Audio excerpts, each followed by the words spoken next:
Birds start early around here.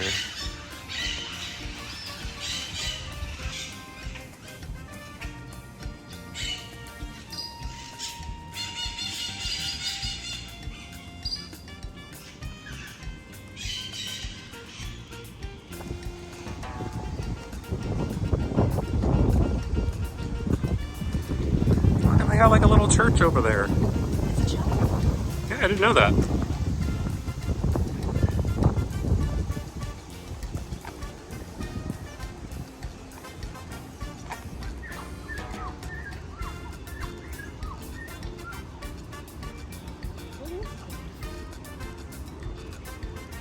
Oh, it's a bird.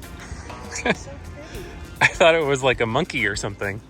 Ooh, that's a nice breeze. I hope that keeps up today.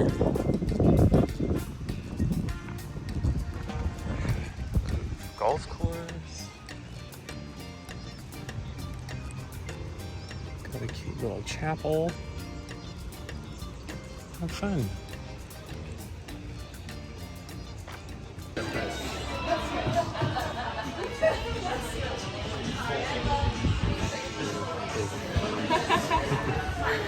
But we're starting with coffee. So what we have with us today, let's take a smell first before I talk about it. What do you notice in that aroma? Fruity. Fruity? Okay, what else? Peek into that sensory memory. Chocolate, okay. Let's take our first sip of Hacienda Alsacia medium roast.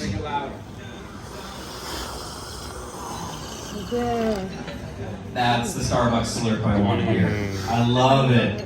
To me, it's medium body, medium acidity. It doesn't like cling onto my tongue and hang on there for a while, but it's pleasant, it's clean. The notes call out candied fruit and milk chocolate. That's so cool. And I think, I heard back of the tongue a little bit, and I think of around Christmas time, every once in a while, we'll make the candied orange peels. And you get kind of the astringency of the orange peel a little bit, but mixed with that fruitiness and the sugar and everything going on. That's what I noticed. That, and you dip that in a little bit of chocolate. It's good stuff. This is our first sip of coffee where it is grown. We are in Costa Rica, drinking Costa Rican coffee. And we wanted to start off with this. This coffee launched with the opening of our visitor center. So we opened Alsacia, we purchased Alsacia in 2013. And in 2018, we built the visitor center. When it opened, this was the coffee that we launched with. This is in many ways, it's our casa blend. It's our house blend. And it represents so much of who Costa Rica is in terms of cup profile. This is a beautiful Costa Rican coffee, just grown on the slopes of the Pawas volcano, and it represents Starbucks. It's us in a cup, and we wanted to share this with you to get us started, to ground us in where we are, to ground us. You look out this way and see where we are right now, to be able to enjoy this cup, to center us and connect us. So, cheers to each of you. Here's to an amazing 2 days. My name is Lennon. I've met most of you on the pre-trip call if you watched that. And I'm stoked to be here with you. I'm a 16-year partner and on our experiences team supporting all of our origin experiences around the world. And I can't wait to spend a little bit more time with you. I am the reserve coffee buyer, so responsible for purchasing all reserve coffee that we sell in our stores. I've been in Switzerland almost 12 years. You can tell from my accent, maybe I'm not originally from there. I'm originally from Portland, Oregon, Peter. And also longtime Starbucks partners, if you remember Tazo Tea. So I started my Starbucks journey in teas. Not only here in Costa Rica, but we also do this in Indonesia. So we take our China and Asia Pacific partners to the island of Sumatra and do a coffee experience there. And for our EMEA partners, for the Europe, Middle East, and Africa, those partners get the experience in Rwanda. As you probably are noticing, we take partners on origin experiences in places where we have farmer support centers. I'm really happy to be here. I think I'm somewhere in the 30s of the number of waves that I've hosted partners at. So I could tell you some advice if you need it. I could tell you some stories if you want that. But I'm really here for you guys and to create an experience that is about you and for you. So I'm really happy that you're all here and can't wait to get this started. My heart rate is like skyrocketed. They said, hey, come work with me at my store. So I've been at that store ever since. Valley used to be a Starbucks. I come from like a very small. We have a big Hello. Right, right hand side. Oh my God. Side. This is the Central Valley of Costa Rica. So it is a region of Costa Rica, but also so we're staying in the Central Valley. Also, we try to take care of the environment the most that we can. So in many places, the plastic of one use is not permitted. Most of them is going to be in the national parks, you know. Okay, you want to gather around? Swing on down. Right, don't be afraid, don't bite. How are you doing today? Great. Good? Excited to be in Costa Rica? Yeah. You need some coffee. Okay, let me introduce myself as part of my team. My name is Freddy Warner. I'm the operations manager here at the Visitor Center. And we always say, welcome to Costa Rica, welcome to Hacienda Alsacia, welcome home. This is your home in Costa Rica, okay? Morning, guys. Morning. How are you? Good. Great. So, guys, it's great to have you here. My name is Carol, part of the tour guide team. So I really hope that you enjoy this experience, guys. Hi, good morning. Good morning. How do you feel being the wave one? Yeah. My name is Joanna. I'm in charge of the front desk, working here with this amazing team since 5 years ago. So, welcome to Costa Rica, Pura Vida. Welcome to Hacienda Alsacia. Welcome home. Hi, everyone. Don't bring it here, okay? We're going to the forest okay, and this one is a very special coffee tasting for us because I just launched dark roast. Hi, good morning. Morning. Everyone, have coffee?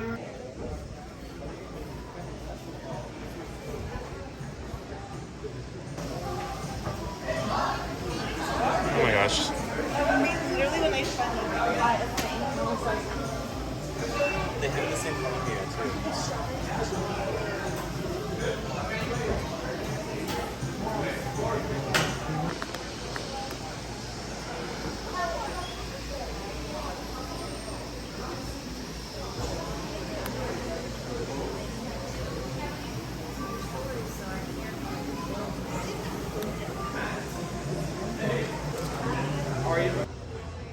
Sure, I'll learn about this later. This is our coffee roasting. How are you? Yellow roasting coffee here for 5 years, okay, since we opened the visitor center. And of course, you notice this is our roasting station. It's gonna be really funny because we're gonna start backwards, okay? We're gonna start like at the end of the tour, okay? Or at the end of the whole process when we roast our coffee right here, okay? So all the coffee of this, let's say coffee, is roasted here, right? It's a really small roaster. So to show you the process, we have an ounce. You wanna record, guys, take pictures? This is for you. Oh, that's so cool. Ready? You can check that out. Okay. When we roast coffee, partner, it's basically a combination between time and temperature. We're good. Okay. Have you ever seen the coffee cherries, by the way, partner? Yeah, cherries. Okay. Yeah, so those are because we want to get bigger. Okay. So that's why we're going to do the coffee down. It's about to produce the coffee, right?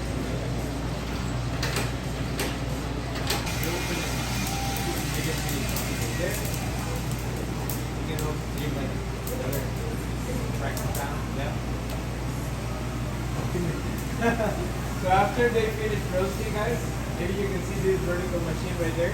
That's like a de-stoner. It's to clean the coffee, like small rocks or any metal pieces can go with those beans. Okay, and then after that, we send the coffee beans into our roasting, into our packaging process. Awesome. So far, so good. Yes. And all of you guys are from United States or Canada. Canada? Okay, great, perfect. I always tell people that we have the best Starbucks in the world. See? Amazing view, right? So here we have a really nice representation of the globe, okay, to tell you where coffee grows around the world, okay? So we start with the coffee belt, okay? The coffee belt. You heard about the coffee belt? Yeah, all right? You can see it here represented on these brown areas, all right? That's where coffee grows around the world. To cultivate coffee, we need like some specific weather conditions. Coffee trees, they need some specific temperature, you know, rain and many other things. So the best weather for growing coffee is in the tropical zones, all right? So approximately there are like 70 countries that produces coffee. The largest producer of coffee right now is Brazil, okay? However, you know, coffee trees are not originally from Brazil. Does anyone want to share where coffee is originally from? Ethiopia. Very good. Okay, come right here, guys. Most of the coffee that we source is from Latin American farmers, but we also source coffee from Africa. We also source coffee from Asia Pacific, and then we have some green dots right over here. Okay, those green dots are farmer support centers. Are basically places owned by Starbucks where we have people experts in coffee sustainability that are sharing good farming techniques with farmers. Are basically places to share knowledge and to share sustainable practices with farmers, with co-ops, with suppliers, and many other things, so they can also grow coffee in a much more sustainable way and have a really positive impact in coffee production worldwide. We are open source, so that means that we share information to every single farmer, no matter the farmer is selling or not selling coffee to Starbucks, which is pretty awesome. So right now we have 10 farmer support centers around the world, okay? Our support center, you can see it from here, okay? The house that you see on the building. That's our farmer support center. You're gonna go right away. We have also a nice view, but this is much more better view, believe me. And then in 2013, Starbucks purchased Hacienda Alsacia. So the farm, Starbucks purchased the farm 10 years ago. However, the visitor center was opened in 2018. Okay, which is a little bit recently new. But yeah, the first support center was opened in Costa Rica in 2004, and from there we have been opening other support centers across other countries, strategic countries basically. Okay. Since we are in Costa Rica, I'm going to tell you about Costa Rica. Small country, we just represent 1% of the global coffee supply. But we have the best coffee in the world, right? No, I'm just kidding, that's really personal. Now to tell you about Costa Rica, let's just go back here. Costa Rica is a really small country, but we have a big, huge coffee history. We have been growing coffee since the 1800s. Okay? In Costa Rica, coffee is really, really relevant. But if you grab like a Costa Rican coin, like colones, I don't know if you have seen it already, you can see the coat of arms, you can see coffee represented right there. It's really, really relevant because for many, many years, the economy actually grew due to coffee exportations. That's why coffee in Costa Rica is called grano de oro. That means golden grain or golden bean, all right? And nowadays, we have 8 coffee regions. You can see the names right there. You can see the different areas. Those are our 8 coffee regions. We have 8 different regions in total, partners, because each region produces a coffee really different in aroma, in acidity, and in flavor, all right? You can see the name of the farm, which is Alsacia, okay? Alsacia, it's a French region, Alsace. So the former owners of this farm were originally from Alsace, France. That's why the name of the farm is Alsace. We're friends. Okay, so I'm gonna start telling you about the nursery, okay? The nursery is where we start growing coffee trees. When we grow coffee, we need to protect the coffee, from shade, let's say the sun, insects. So coffee trees grow in a big and massive greenhouse, okay? We'll start with the seed, okay? So we plant the seed, okay? If we have like good weather conditions, sun and water, usually they take around 2 months to grow, okay? Just like this one. Coffee producers call this stage little soldiers, because this is the green uniform and the helmet. You see? So after they sprout, what we do is that we take these plants and we transfer the trees into a plastic bag like this. We call it almácigo in Spanish, okay? This is around 8 months right here, okay? 8 months later, what we are going to do is to replant them. So move them on the fields, directly into the field. They are gonna be ready to be outside, all right? So 1 year and let's say 7 months to have cherries. Here I just wanna show you different cherries. So we have red cherries and yellow cherries, okay? There are many coffee varieties, okay? A lot of different types of plants. Just think about apples, right? You like apples? Yeah, red apples, green apples.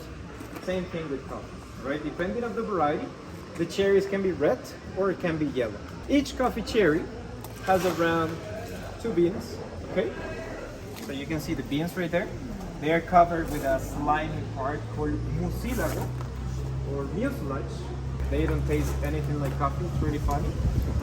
Behind me, you can see like the shells and layers of a coffee cherry, right? So just to give you an idea, approximately we need 72 cherries for a cup of coffee, okay?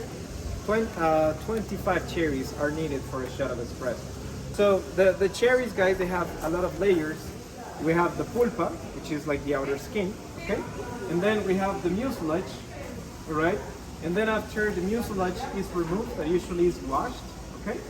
We dry the coffee. Dry the coffee right there. You can see it on the ground, on the patios. When they are totally dry, they have the pergamino, which is the yellow shell that covers up the seed, okay? Usually we have to remove the pergamino to send the coffee into a roaster, okay? And that's the raw coffee bean that I showed you back here that we are gonna send into our roasting station, okay?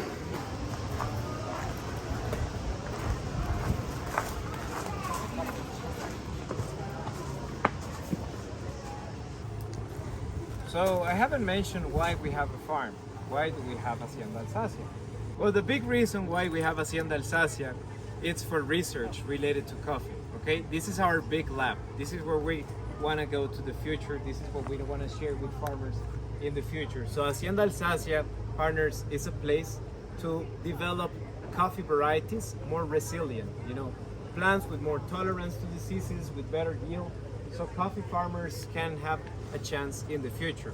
One of the big challenges that coffee industry or coffee producers are having nowadays is that due to the climate change, diseases are becoming much more common. Also, producing coffee, you know, it's a little bit difficult.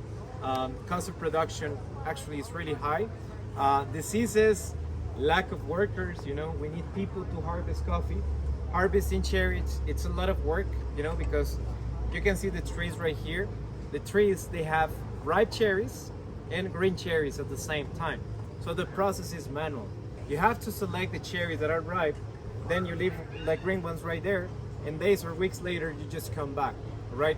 Right now, actually, you're seeing a lot of cherries. Harvest season here in the Central Valley, it starts in November, finishes in February, right? So it's around 4 or 5 months. So you have to go, you can visit the same tree around 4 or 5 times, you know, in order to harvest everything, because you cannot do it at once. Also because coffee trees, they grow in highlands, okay? In highlands, and usually we have this kind of topography. So what we are trying to do at Hacienda Alsacia is to create hybrids, plants with more tolerance to diseases with better yield. Starbucks have created 6 new coffee varieties that have been really, really successful, you know, resilient to the coffee leaf rust, that is basically a disease that attacks coffee. Right here, actually, we have 2 examples of coffee varieties. The ones that you see back there are called Obatá Amarillo. So varieties coming from Brazil. And behind me, we have Geisha Victoria Especial, okay? As you can see, you can compare the trees, you can compare the varieties, and you're gonna see that this one, they have less cherries, and they look like widespread. The Obatá has way more cherries. The cherries, of course, are yellow. Geisha cherries are red. And also they are like much more compact. One tree produces around 1 pound of roasted coffee. So think about one tree, 450 grams of coffee. That's it, one tree, 1 bag. That's why we need to put thousands of trees, you know, to have many coffee bags. In 1 hectare, we try to put 4,000 up to 5,000 trees here in Costa Rica. Okay, that's like the density per hectare that we try to use in Costa Rica. All right. Do you guys want to try a coffee cherry? Yeah. Yeah. Okay. So let's do it. Let's grab a red cherry or a yellow cherry. Okay. Grab the cherry. Take the skin. Just remove the skin. And what you can do is to suck on the beans. Okay, so you can try them. And they're basically like a seed. Yeah, you take the skin and then you suck on the beans. How does it taste? Like coffee? It's like if a lychee and a bell pepper have a baby. I say, yeah, it's like bell pepper or something. Or, Yeah. Skin smells like a bell pepper. yeah. That creates a lot of waste. You know what we do at the farm? We turn this into compost, natural fertilizer for the same trees, right? Also, many farmers in Costa Rica, they do many things with this. We can make beverages with this. We can use this as a biogas, like a biofuel. Or if a farmer has like, I don't know, cattle, pigs, cows, they use this as a food for them, you know? Perfect. Yeah, skin is a good fertilizer. Oh, what's that? A bee. A bee. No worries, I'm super allergic. Flowers are not really common right now. They're really common in March, April, when the rainy season begins. So after they feel water, the plants, they bloom. It's gonna turn into a coffee cherry by 8 to 9 months, okay? So, like a baby. That's why we have one harvest a year, you know? Because, yeah, exactly. So if you come back April, May, instead of cherries, you're gonna see tons of flowers, yes. And they smell like jasmine, they don't smell like coffee. They smell a little different than jasmine.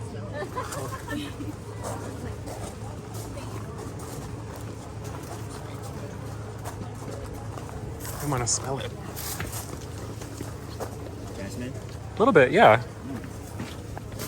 It's not quite as strong though. The co-op actually sells coffee to Starbucks, you know, many co-ops in Costa Rica. Big co-ops like Cope Tarrazú, Copedota, Cope Atenas, Cope Victoria. They sell a lot of coffee to Starbucks. And I realized about Starbucks opening this place, you know, but I didn't have like the idea of about the farm and about everything. And I was like, oh. And you know, I did the interview and I'm here 5 years ago, 5 years later, yeah. You see the huge investment that we are doing to support producers, you know, producers worldwide.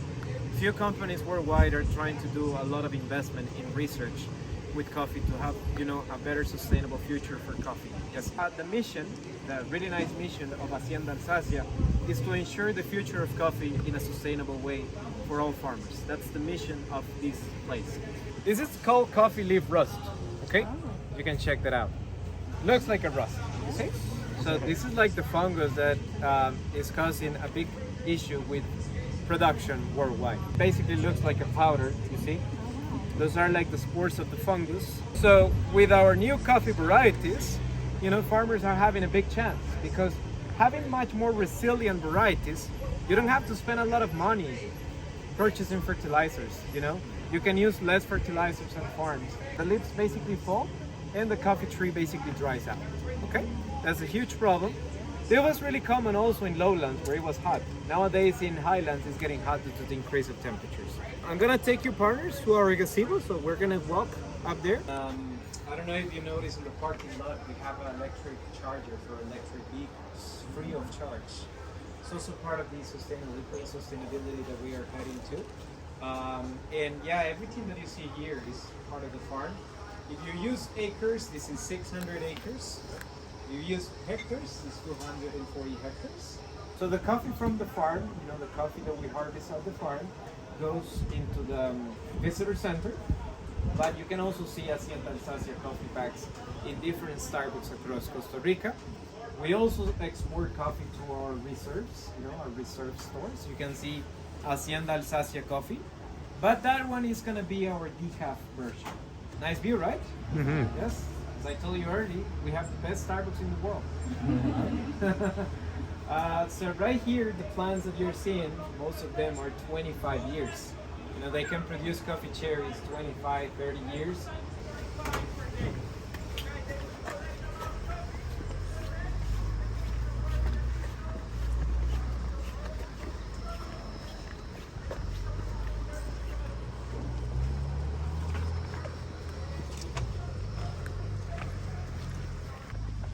tree.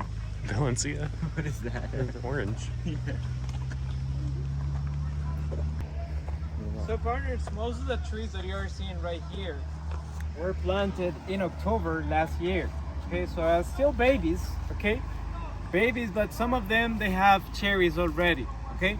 So all these varieties, we have been sharing seeds with farmers through different institutions, co-ops, Asociación de Cafés Finos, which is a local institution in Costa Rica, and many other institutions. So successfully, each year we donate around 3,000, more than 3 tons of seeds to farmers, you know, across the country. You notice that in this plot, we have a lot of different trees.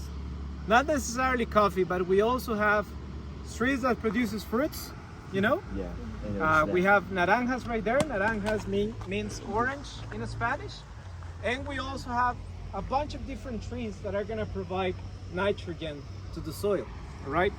So what we try to do also is to share coffee producers, sustainable practices. You can grow coffee with shade, coffee with other trees, because for example, naranjas gives you, oranges.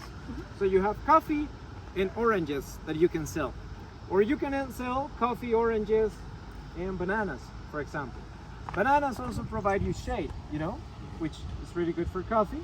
And this tree that you see right there, that is called huachipelin, you can see that, well, you saw the name back there. Those trees, they provide you with nitrogen into the soil. So you don't have to invest a lot of money in fertilizers specific with nitrogen, you know? So it's basically creating also like a big ecosystem in the farm. That's also the information that we are trying to share here at the farm with farmers, okay? So this is a small demonstration what research plot or demo plot is that we are sharing a lot with farmers. Bananas.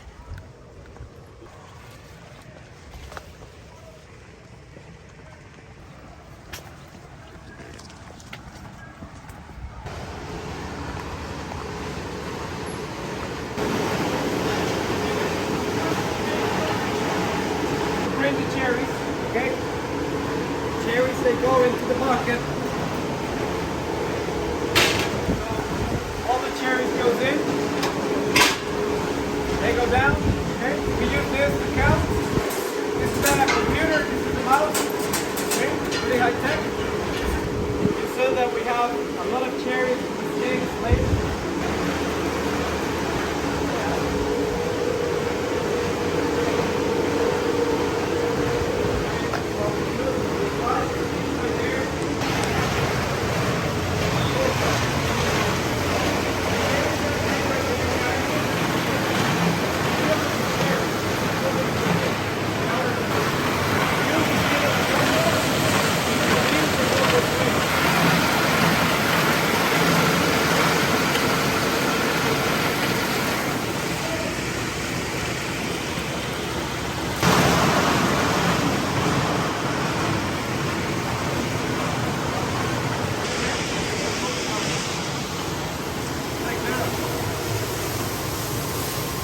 Also, just take a bunch of beans. Take a bunch of beans and smell them. You dry the coffee, some dry, using raised beds, using drying patios, or we can use mechanical dryers. The seeds, they need 10-12% of moisture before going into our roasting plant, right? So this takes around 4 to 6 days. On the patios, guys, it takes around more than a week, 7, 10 days, depending on the sun. When the beans are fully dry, we send them into silos, okay? Massive silos.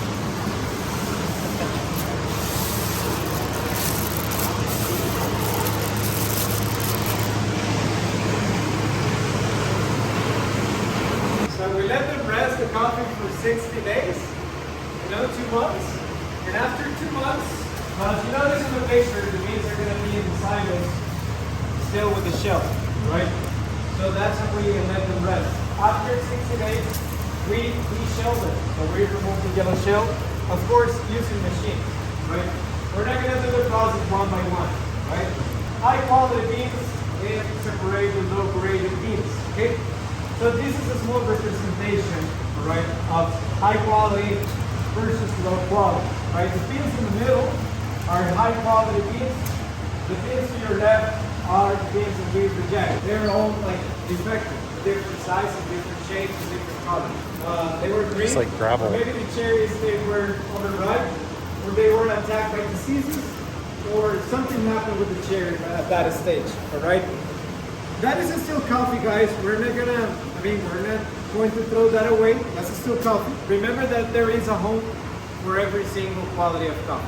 You know, coffee always finds its home. Yeah, we already saw the roasting station. We're gonna have more coffee again, okay?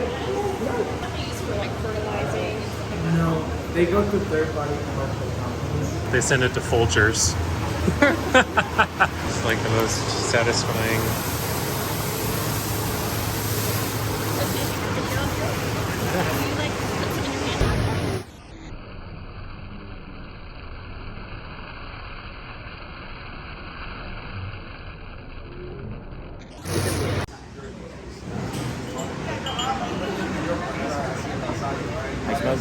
I smelled the beans from my hand. I know, I'm like, is it sunscreen or is it the coffee? Yeah, like, Maybe a little nutty, maybe? Love it. oh, good. Mm-hmm. It's so light.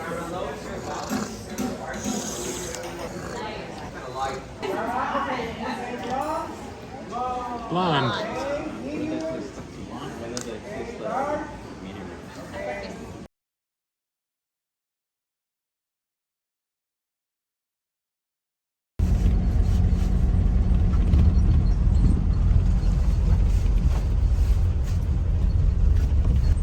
And it's been rare, but a couple of years ago there was a sloth on the farm that moved through and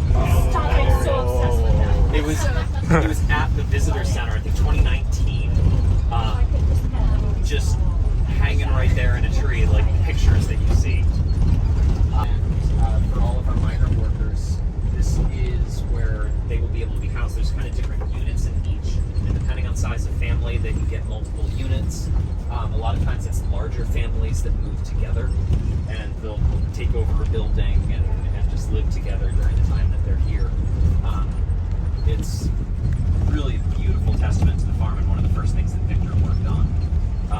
Instead of working on the trees, he worked on housing, which I think is just a testament to who he is as a person.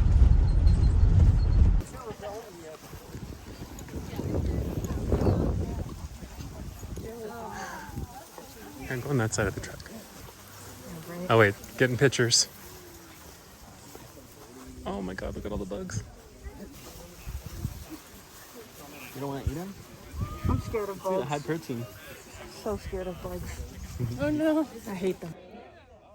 Yeah, but really. Yeah, see, they're excited. Welcome to Hacienda Alsacia. My name is Victor Trejo. I'm the Hacienda Alsacia General Manager. I've been partnered with more than 10 years. From the very beginning, we purchased the farm. I was in another company in Costa Rica and then moved to manage this special farm. And then I have been working in the coffee industry my entire life. Nowadays, I think the next year we can finish the renovation of the farm, and then we can start again. Renovation is important, but not 10 or 15%, maybe 4 or 5%. It means if we are renovating 5%, that the coffee tree can be producing really good coffee production, maybe 20 or 25 years. And then we started with that renovation, getting them up, but also in the other side, we had here at the farm another houses as well in terrible condition. Actually, our our temporary worker houses was terrible. On average, we are producing 18 or 20 panegas per hectare in Costa Rica. That is not so good because see, we have average 3 hectares per farmers. 80% of the farmers are small and they have 3 hectares. They are getting maybe 50 or 60 panegas in their farm. with that amount of coffee is not enough. But here in Hacienda Alsacia, we are producing more or less 50 panegas per hectare. Even in some other plots, paradise plots, we have had even 170. 170 is 8.5 times the average in Costa Rica. It's mean that it's possible. That's why we talk. We normally we have a lot of group of farmers, and then when we are sharing all this information with them, they are going back in their farm, motivated, trying to do the same that we are doing, and trying to motivate at the same time their kids and their families to continue producing more coffee. 170 or 100 or 150, 160, or just 50 panegas. 50 panegas because we don't have all the farm under coffee production right now. The renovation maybe in 2026 we are going to have all the farm producing coffee. I'm gonna go and plant a coffee tree. San Isidro bus. This is a San Isidro variety. Wow, San Isidro bus. To bring it all together. Ah, down the hill. This thing's heavy. Gonna plant some plants. Picture, you want to demonstrate? To make a hole. So the place where the stick is going to be the place where you make your hole. Then what we need to do is try to keep the coffee tree the same level. That's why we need to start here, not too deep. In this case, I need to add a condition for the farmer. This coffee tree is ready now, and now is your opportunity. Let me know.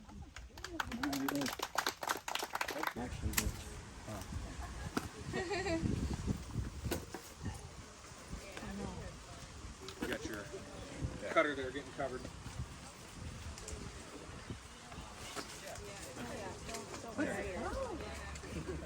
I think it's to cut the plastic off, right? Yeah, Exactly. you cut gently down the side, all the way down the side and the bottom, and kind of peel it off. They are actually working on biodegradable sacks. Oh, Yeah. okay. Should have brought like greenbacks from work. Right. Want help? Just A ask. little deeper. Here to help. Right there. No, reach around to the bottom now. Yep, and come all the way up and around. So just be careful with your hands. That way you can Perfect. easily peel it off and it won't want to fall apart. Amazing. I'm yazzing. So then I cut it. Yeah, lay it on its side, Kind of carry it in there. and then gently cut down the side so you don't go too deep and cut roots. You made it look so easy, jeez. He has a little, slightly different shovel, which works really well. And it- And a little bit more Help? experience. There you go. Got it, got it. Fill it in with some dirt from the. There you go. Perfect. There you go. There you go. Keep going. Your tree's like in the sun. There you go. And then Yay! I've done this at home, so. my dad did tell someone off the side. So lay it down on the side. Yep. And then cut the. There we go. Show me your hands. Oh, there, I'll take it. It's hard to tell from here. Because it's narrower, it really gets in there first.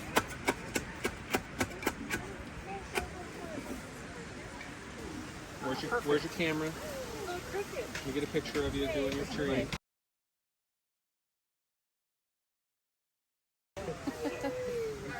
And you're going to cut like this. And then you can kind of slide it into the hole and peel the back away from it. That way it doesn't fall in there. It'll be okay. We'll make it work. And you peel that out from underneath.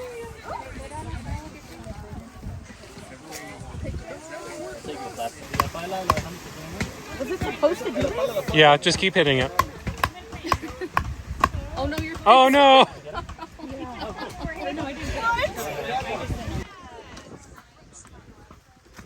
So we just got to plant our own coffee trees. This will be the plot for Starbucks Origin Experience 2024. And I'll have my own coffee tree. I won't get to visit it again, but it'll be here.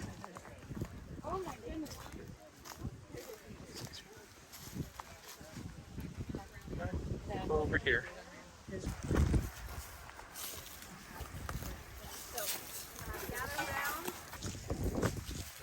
How did you feel about planting a coffee plant? It was so awesome. I broke my sign. You Now I broke got your a souvenir. Woo. Yeah, I just feel one with nature. Yes. Got dirt under my fingernails. That's a good sign. And by the time Origin Experience is all done with this session, this entire area will be all filled in with partners' coffee plants. And what we walked by earlier, and we'll walk by it again, is actually all plants from last year's session. It's gonna be a shade tree. Ooh. That's gonna grow up. And a shade tree. You know, I did already figure out what's wrong with my coffee plant at home. I have that rust, something or other, the leaf rust. Oh, and There's a everybody's big debate amongst countries how many coffee trees per hectare is the ideal way. Exactly. See, do they have anything written on them? Planted. Still? There's no Oh, it's all faded. coffee. Yeah. Oh, cool. These are all partners' trees that they planted last year. Yeah. So some varieties do better in different climates, right? Oh yeah, there's the sign over there. And also even just the size of the trees. Oh, yeah, that whole plot. Claire and Blake. Claire and Blake. Oh, that says Claire. Oh, Clarice and Blake. Gonna see the sign. Yeah, Origin Experience 2023.